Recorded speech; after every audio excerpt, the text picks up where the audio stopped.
Islam itu pada hakikatnya selalu memerintahkan kita untuk bergerak lebih baik, untuk kemudian bertumbuh lebih bermanfaat.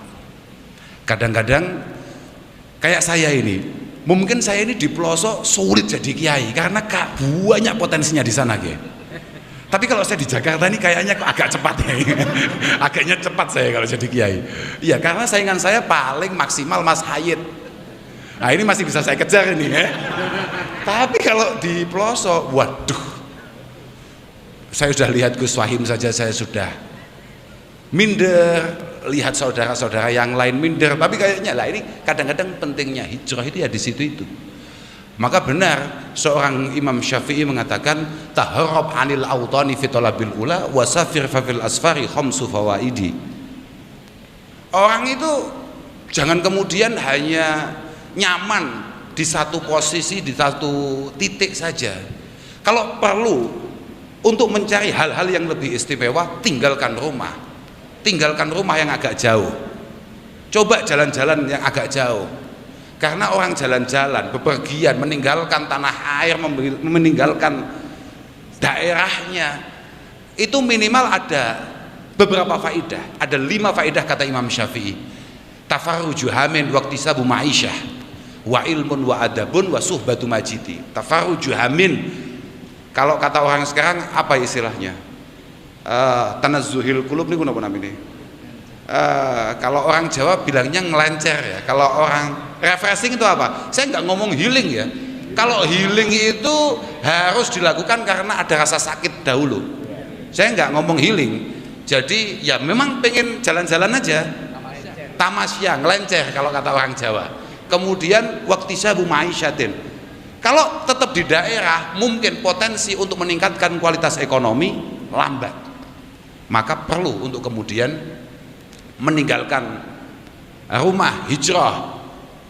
Atau wa ilmun meningkatkan pengalaman, meningkatkan pengetahuan.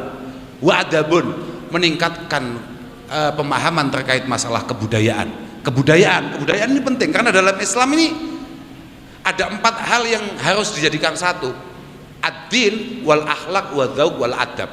Agama, kemudian budi pekerti, kepekaan, budaya. Ini harus. Dan di 4 hal inilah yang sering membuat kami santri ini sering disalahpahami. Padahal kami sebagai santri sangat mampu untuk kemudian mempertanggungjawabkan kenapa 4 hal ini harus selalu dipakai oleh orang yang mengaku muslim. Nah, dan kalau pengen tahu itu ya jangan harus ngaji dulu ke pelosok. Harus ngaji ke Lirboyo. Panjenengan Lirboyo kiai nggih? Nggih. Atau wasuhbatu majidi.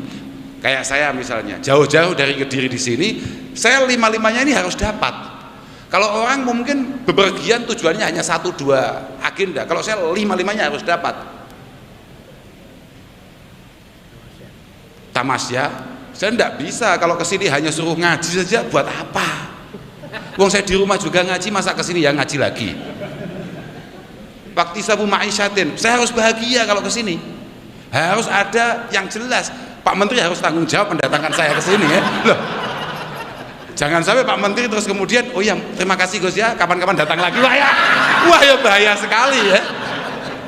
Wa ilmun, saya harus mendapatkan pengetahuan baru. Kemudian wa adabun, harus ada pemahaman terkait kebudayaan yang bisa saya serap. Karena khudh ma sofa wa da' makadar. Apapun yang baik di sini harus saya ambil untuk kemudian bisa kami terapkan di daerah. Begitu pula sebaliknya. Yang terakhir adalah wasuhbatu majidi. Wasuhbatu majidi, kita bertemu dengan orang-orang hebat. Nah itu contohnya tadi kita ketemu dengan korek. Oh enggak pernah saya ketemu korek modelnya kayak begini nih.